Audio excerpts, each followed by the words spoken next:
boo ko liiree di nga fekk ni loolu kañ ca tënk moom mooy président de la république. waaw jërëjëf sur le principe wax dëgg yàlla bokk naa ci ñi d'accord pour que véritablement la ñu tënk ci président de la république ñu tënk ko ci ñeneen ñi. man je fais partie des gens sax yu nga xamante ne dañ ne woon il faut aller au-delà. man loolu laa gëm. déclaration de patrimoine defuñu ko pour def déclaration de patrimoine c'est pas une formalité bu nga xamante ne dañ koo def nii rek pour def ko. li tax ñu def ko dañu boo xoolee ñu ciblé. daal leen di jàppe comme des assujettis ciblé wuñ leen rek pour ñooñu. y a beaucoup de fonctionnaires yu nga xamante ne ñu ngi fi. y a beaucoup de gens yu nga xamante ne ñu ngi liggéey ci administration. te pourtant ñoom ñëpp nekk ñu ay assujettis.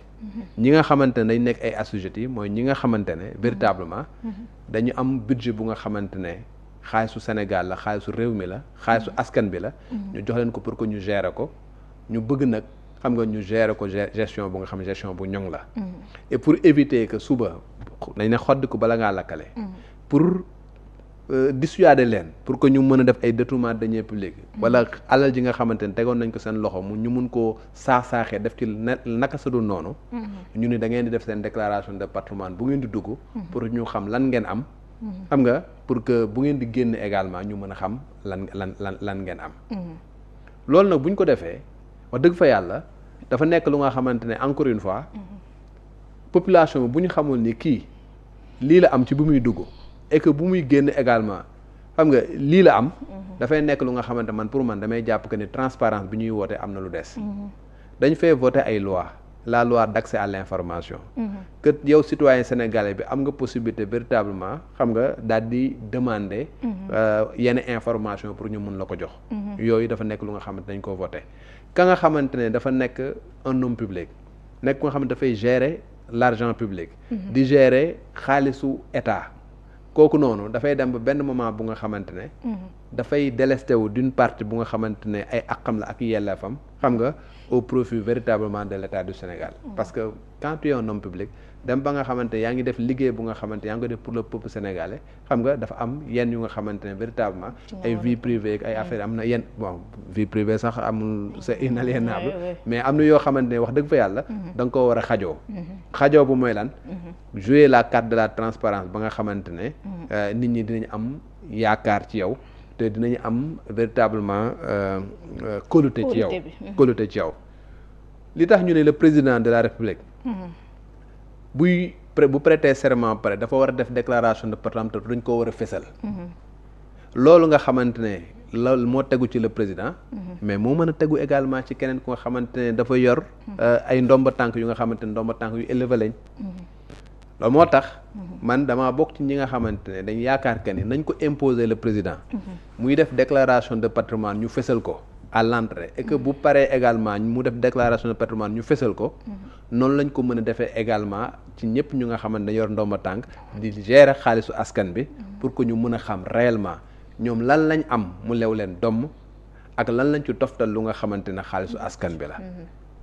pour que ëllëg bu fekkee ni dem nañ sax bañ ne def nañ naka sudu noonu wala nangam ak nangam xam nga les autorités judiciaires mën a am ci lu nga xamante nañ mën a basé pour apprécier valablement man loolu laa gëm aujourd'hui mais lépp loo koy tëral man sama gëm-gëm laay wax mais lépp loo xamante ne fonctionnement dans un état ay textes ñoom ñoo koy encadrer. Exactement. moment bii ma lay wax nii sànq maa la koy wax ci bi nga may laaj ci Ousmane Sonko. amul lenn lu ko imposer véritablement mu def ko parce que textes yi foofu la toll. su fekkee nag dañ ne déclaration de patrimoine dañoo bëgg gestion xaalisu état bi mu nekk gestion bu transparente dañoo bëgg fexe ba nga xamante détournement de deniers publics dootu fi amati wala boog dinañ ko minimiser dañu bëgg a fexe ba nga xam ne enrichissement illicite xam nga di am koppar ci loo xamante ne teguwul fenn di jël xaalisu askan bi di ci jënd ay kër ak di fi jënd ay nangamanam di ci gundaandaat yow ak sa njaboot dañoo bëgg mu dañ fe ñu ne loolu moom moo tax ñu mettre en place déclaration de patrimoine waruñoo yem foofu dañoo war a dem jusqu'au bout man loolu laa gëm donc nag tey jii nag liñ ne dañuy def moom mooy dañuy def amendement amendement bi mooy lan mooy tey y a une proposition de loi bu nga xamante ce sont les députés de PASTEF ñoom ñoo ne dañoo bëgg a changer la constitution principalement en son article 37 foofu man maa ngi ñëw di répondre ci sa question bi. oui. donc article 37 boobu lañ ne dañ ko bëgg a réviser buñ ko réviser dañoo bëgg que ne le président de la république bi nga xamante ne dañ cee bind déjà que ne bu prêter serment pare dafa war a def sa déclaration de patrimoine au niveau du conseil constitutionnel. oui. conseil constitutionnel daf ko war a rendre public. loolu moo nekk suñu texte yi tey. ñoom dañ cee bëgg a toftal que ne bu génnee également ça veut dire que bu demee ba nekk na président ba nekkatu ko. mu ñëwaat defaat déclaration de patrimoine au niveau du conseil constitutionnel et que le conseil constitutionnel daal di koy fësalaat comme ni mu fësala woon. déclaration de patrimoine ba mu defoon à l'entrée ñu mën a apprécier ba muy dugg kat lii la amoon. ba muy génn lii la amoon est-ce que réellement la mu doon am ci koom par rapport ak fayam. par rapport ak traitement am peut-être même ak yenn cadeau yu nga xamante ne mu ngi ko doon am saa là est-ce que mën na justifier patrimoine bi nga xamante ne daf ko am fi mu toll ne est-ce que jëlu woon caisse noire bi nga xamante ne véritablement pour régler ay détails yu nga xamante ne pour réew mi la mu jël ko aakima ko boppam est-ce que bu boobaa di nga mën def apprécier di nga mën a apprécier mais noonu mu valable le président de la République noonu la valable ak keneen mais cette fois-ci ce qui s'est passé moom mooy dañ ne dañuy koy def pour le président article 37 ñu ni am na amendement bu nga xamante ne dugal nañ ko amendement bu nga xamante ne nee nañ le gouvernement par l'intermédiaire de son représentant le ministre de la justice moom moo ko dugal pour que ñu daal di koy élargir ci le président de l'Assemblée nationale élargir ko également si le président de premier ministre ak président de l'Assemblée. Voilà, le premier ministre ak le président de l'Assemblée nationale. Donc sur le principe je suis d'accord maintenant techniquement il peut y avoir des problèmes. Pourquoi je le dis mooy buñ koy dugal xaj na duñ ko dugal ci article 37 dañ koy dugal feneen. Parce que article 37 boobu boo ko demee ba lire ko. boo xoolee article 37 bi ñetti alinéa la. xam nga premier alinéa bi daf ne. Le président de la République mi ngi prêter serment devant le conseil constitutionnel. Exact. Deuxième alinéa bi wax la ni nan lay prêter serment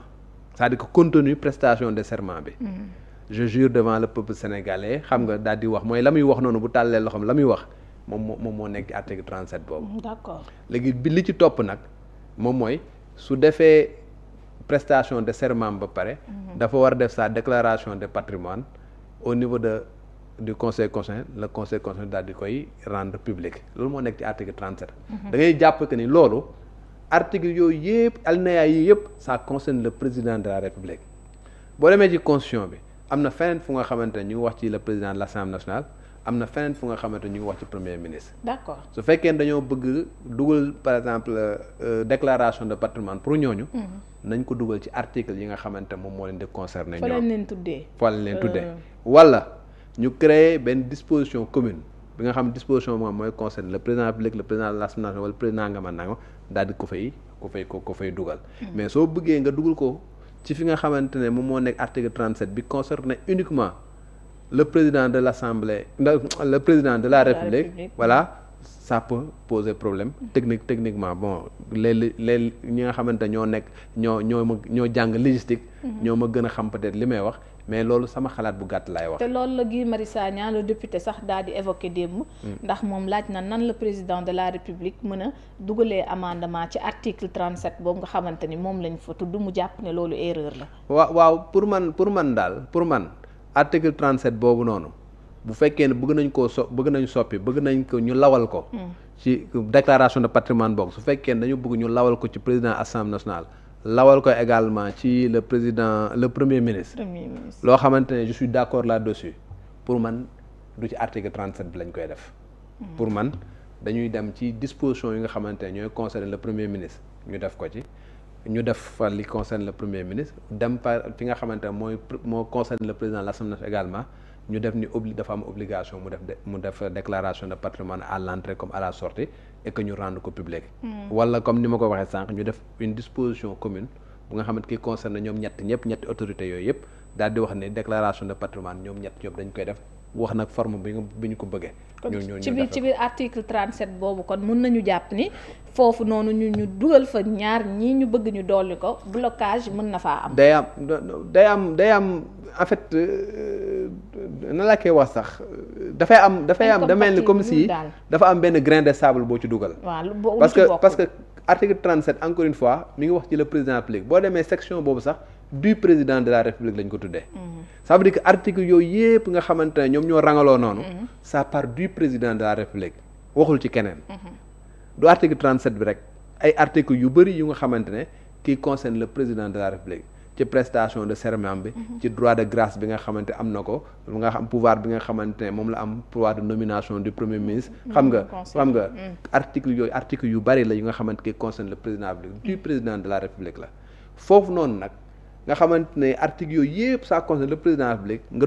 dugal fa benn affaire bu nga xamante ne tu parles du premier ministre et du président de l'Assemblée nationale dafay mel ni comme si da nga jël benn grain de sable nga dugal ko ci benn machine bu nga xamante ne voilà c'était une machine huilée loolu nga xamante ne bëgg nañ ko man jàpp naa ni moo war a am war nañ koo def mais bu ñu koy def également nañu trouver les moyens xam nga def ko feneen fu nga xamante ne voilà bokk nekkul ci article 37 boobu noonu. kon conseil constitutionnel ndax dina taxawaayam bu boobaa su fekkee lii ngay wax amu ci. ndax dégg nañ la député Amadou Ba mu ne en commission. nangu nañ loolu noonu nga xamante ne président de la République bëgg na ko. muy président de l'Assemblée ak premier ministre ñu dugal foofu boobaa conseil constitutionnel moom nu gisin bi. mais la commission n'est pas souveraine la commission nangu nañ ko. mais affaire day dem plénière. waaw loolu sax la wax dinañ ko yóbbu plénière. c'est la plénière qui est souveraine. tey jii bu ñu ñëwee par exemple bu ñu ñëwee au niveau de l'Assemblée amendement boobu nga xamante ne discuter nañ ko en commission day ñëwaat en plénière dañ koy discuter. parce que dañuy ñëw na ñu lire ko foofu demander aux députés lan lañ ci xalaat les députés wax ci seen xalaat. xam nga ñu daal di koy soumettre au vote également. ñoom ñu voté ko suñ ko voté ba pare mu mën a véritablement bokk ci li nga xamante ne. moom moo dugg ci article 37 boobu. voilà est-ce que ñoom dinañ ko voté buñ ko voté dugal ko ci ba pare su fekkee ne attaqué nañ ko au niveau du conseil constitutionnel également le conseil constitutionnel a toujours eu une jurisprudence bu nga xamante ne daf ne la plupart le contenu des textes du ci wax. d'accord. bu fekkee ni c'est une révision constitutionnelle bi nga xamante ne député yi ñoom ñoo ko jël sur le contenu daanu ci woon àddu sur la forme lay àddu di xool réellement ndax nañu defee vote bi respecté na texte yi xam nga respecté na procédure bi respecté na la constitution su fekkee ne respecté wul la constitution dans la forme mu daal di koy censurer daal di koy véritablement dàq comme ni mu ko defee la fois dernière c'est sur la forme article 82 alinéa 2 ak alinéa 4 c'est sur la forme sur la manière dont le vote s'est passé loolu la censuré mais non pas sur le contenu aujourd'hui également sur le contenu à supposer que ñu demoon plénière ba ñu voté ko dugal ko ci également voilà dafay nekk ci kii bi mais les puristes bokk ñi nga xamante ne c'est les puristes de la législation c'est les puristes du droit ils vont voir que ni voilà dafay am li ñu wooyu di coq à l'âne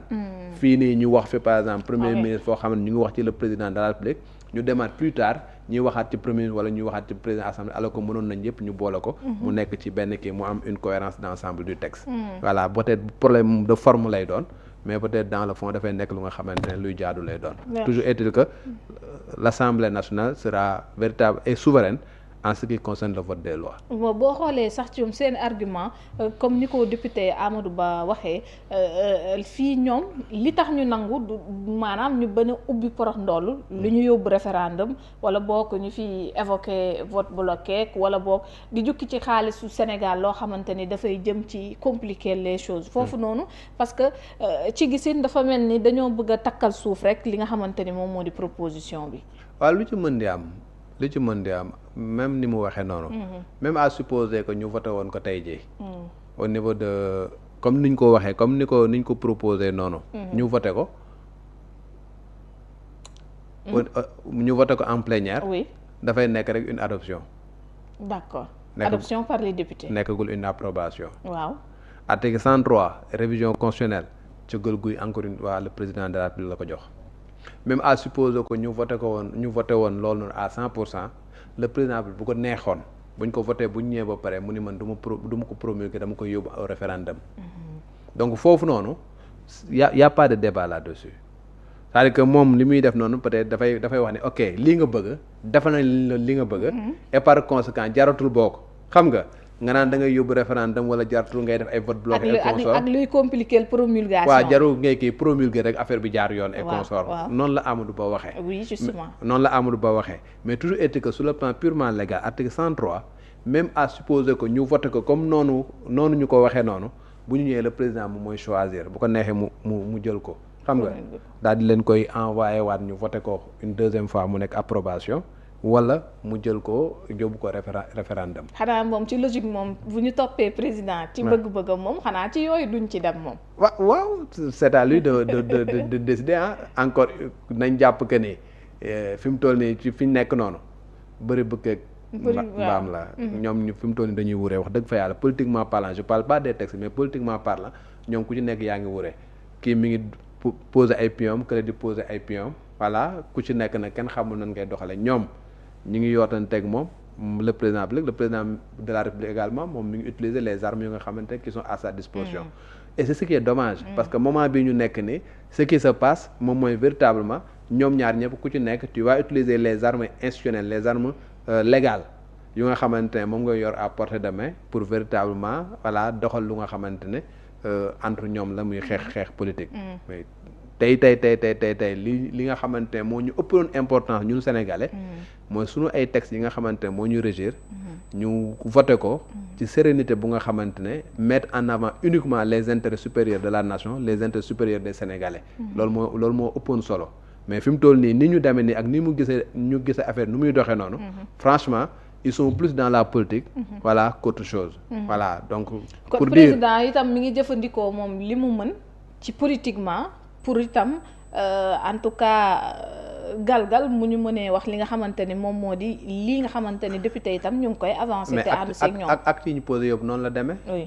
tey qu'est-ce qui s'est passé faisons la genèse un tout petit peu qu'est-ce qui s'est passé le président de la République avait demandé des assises assises de la justice ñu def ko mu def amaat ay yeneen assises yu nga xamante ay assises politiques la woon amoon ay recommandations sur la base de ces recommandations la mu mettroon en place un comité de relecture boobu y avait des députés de PASTEF il y avait temps yii Ousmane Sonko était premier ministre il y avait son conseil juridique d'alors il y avait maître Bamba Cissé qui était ministre de l'Intérieur il y avait un comité qui était mis en place mais bañ ko mettre en place ba ñu ñëw ñu produire un certain nombre de textes ba pare moom mu jël textes yooyu ñëw na ko da koy soumettre yóbbu ko le président applique yóbbu ko au niveau du conseil constitutionnel pour avis ñooñu daal di addu on s'attendait à ce que moom si boppam mu jël projet boobu daal di koy indi à l'Assemblée nationale mais Assemblée nationale ñoom seen bopp pour des raisons que ñoom ñu xam pour des raisons politiques je devrais dire daal di koy jiitu ñëw daal di def une proposition de loi intégrer yenn yu nga xamante ne moom la defoon ci texte am mais intégrer yeneen yu nga xamante ne également wala yokk yeneen yu nga xamante ne également def ko woon ci texte am loolu amoon qu'est-ce qui s'est passé après bi mu ñëwaatee ñu voté ko bi mu ñëwee moom tim mu utiliser arme bi nga xamante moom la amoon muy renvoyer waat leen ko en seconde lecture comprendre nga donc seconde lecture bi sax boobu ci article kii la woon article code électoral ba la woon donc bañ ko ñëwee voté ko ba pare ce qu'il a fait li nga xamante ne texte bi moom la ko permettre mu daal di koy yóbbu au niveau du conseil constitutionnel foofu noonu déjà ci jouru vote bi li nga xamante ne moom la ko yoon mayoon moom la le ministre de la justice defoon muy vote bloqué bi nga xam ne daf ko invoqué woon texte yi ñoom ñoo ko may donc galgal bu nga xamante ne daf leen ko defoon foofu également texte yi ñoom ñoo ko may bi ñu passé outre voté ko moom tamit benn arme bu nga xamante ne texte yi ñoom ñoo ko may mais mu yóbbu ko au niveau du conseil constitutionnel le conseil constitutionnel daal di jël également daal di annuler li nga xamante ne voté woon nañ ko à l'Assemblée nationale estimant que ni on a violé l'article 82 alinéa 2 84 alinéa 2 ak 84 alinéa 4 ñu daal di loolu na sax ce qui s'est passé mooy lan au niveau de l'Assemblée nationale il y a eu une réaction non ok li ñu bëggoon defaluñ ñu ko mais on a la possibilité ñun la ñu bëgg ñu def ko autrement mooy au lieu que ñu jël benn say joxe ñu jël article par article partitionné ko xam nga fexe ba nga xam ne dañ koy jaar la mu jàll mais c'est ce qui se passe l'article 37 ça va dans ce sens-là. Le fait de vouloir encadrer les fonds secrets et tout ce qui va également ça va dans ce sens-là. Stratégie bu ñu donc da ngay gis que ni ku ci nekk yaa ngi utiliser un certain nombre d'armes yu nga xamante ne des armes légales ah. parce que loolu ñuy def yëpp. yoon a ko maye. kenn mënu leen waa mais da ngay gis ne soubassement bi ak la nga xamante ne moom moo ko lal. c'est plus une bataille politique qu'autre chose parce que autrement. comme ni ko ñoom maître Mame Adama Gueye waxee et conso ak ñu bëri ñu nga xam ne ñu ngi nekk ci société civile bi ni ñu ko waxee bu ñu demee bay soppi la loi fondamentale li nga xamante ne moom moo ñuy concerné ñun tous les Sénégalais dañ koy def ci tekk ak tey def ko ci dal def une large concertation concerté wu avec une large frange de la population nit ñu joxe ci seen xalaat ñu dem ba consolider def lu nga xamante ne la majorité des Sénégalais dinañ ci gis seen bopp ça s'est pas passé comme ça donc ce qui se passe mooy c'est deux camps ñu nga xamante ñoom ñoo àndoon démb ñoom ñoo ñëw tey jàmmaarloo ku ci nekk di utiliser armes yi nga xamante ne am nga ko les armes institutionnelles les armes légales yu nga xam ne am nga ko là pour jàmmaarloo keneen kii bu defee lii en se basant sur des textes kële également def lale en se basant sur des textes voilà mu nekk bëri bukkeeg mbaam bu nga xamante ne jusqu'à aujourd'hui voilà du man foofu lañ toll actuellement nii fu ñu ko defal léegi defal ma ko fii loolu lañ mais en réalité tey soppite yi ndax mënoon na ñëw foofu ndax boo xoolee président de la République 3 ans moo ko fi dese tey jii président de l'Assemblée nationale tam am na mandat bien déterminé soppite yi tey ci ñii ñëwi ëllëg lay ñëw appliqué wu ndax kon mënoon na nekk arme boo xamante ni tey président suñu sàkkoo ci mu def lii moom tam dina répliquer gis ni bu ñu ko viser moom donc nañ ko généraliser. waaw mais Aïda dama la wax ni actuellement ni ils utilisent des armes ñoom ñaar mais à supposer que tey ñu jëloon daal di voter un certain nombre de choses mu jàll mais suba bu ñu fi nekkatul président bi nga xamante ne dafay ñëwaat wala assemblée nationale bi nga xam ne dafay ñëwaat bi nga xamante ne li ko ñor mooy les intérêts supérieurs de la nation ils seront dans l'obligation de stabiliser les choses de refaire tout ça de voir lépp lu nga xamante ne jàpp nañ ne voté nañ ko ci anam bu nga xamante ne waruñu ko woon voté lépp lu nga xamante ne def nañ ko ci loo xamante ne jàpp nañ ni c'est on n'a pas mis en avant les intérêts supérieurs de la nation ñu daal di xool na lañ koy jooyantee xam nga pour le bien de la population sénégalaise Assemblée nationale am na possibilité soppi ay loi jël boog initiative xam nga soppi ay loi ñoom ñooy ñi nga xamante ne ñoom ñooy voté ay loi ñoom kese exécutif bi am na possibilité daal de proposer ay loi tey jii boo xoolee du temps de Abdoulaye Wade on a changé des lois du temps de Macky Sall on a changé des lois du temps de Abdou Diouf on a changé des lois du temps de Léopold Sédar Senghor on a changé des lois keneen ku fi ñëwaat également benn gouvernement bu fi ñëw benn assemblée nationale bu fi ñëw également dina changé waat ay loi mais li ñu bëgg li nga xamante ne moom la véritablement tous les démocrates tous les sénégalais ak ñëpp ñu nga xam ne ils sont épris de justice li ñu bëgg mooy bu ñu demee ba nga xamante ne ñu ngi légiférer di def ay textes yu nga xamante ne mooy appliqué wu sur tous les sénégalais ñu def ko ci anam yi nga xamante ne moom moo gënee ñu bañ a mettre en avant des considérations personnelles des considérations politiques wala loo xamante ne c'est des considérations circonstancielles def ay loi parce que on est confronté à une situation bu nga xam situation politique bu nga xam te war nañ koo régler tey voilà ñu am majorité ñu choisir de soppi loi bi pour régler un problème ponctuel c'est pas comme ça se fait une loi dafa war nekk une loi impersonnelle une loi bi nga xamante ne dafa war nekk lu nga xamante ne dafa war a inscrire dans la durée nekk lu nga xamante ne dafa war nekk au profit des Sénégalais et malheureusement on est dans un contexte bu nga xamante actuellement ni voilà ñoom ñëpp lu ñuy def il se base sur des textes mais le contexte bi nga xamante ne dafa nekk ni c'est pas un contexte qui se prête à ce que ñuy soppi suñuy ay textes d'une manière bu nga xamante ne véritablement amuñu benn lisibilité par rapport ak véritablement li Sénégalais yi bëgg. Justement foofu moom Pastef nee na ni ñu diggee woon rek la ñuy bëgg a appliquer selon ñoom li nga xamante ne ñoom noonu la ñuy doxalee jamono ji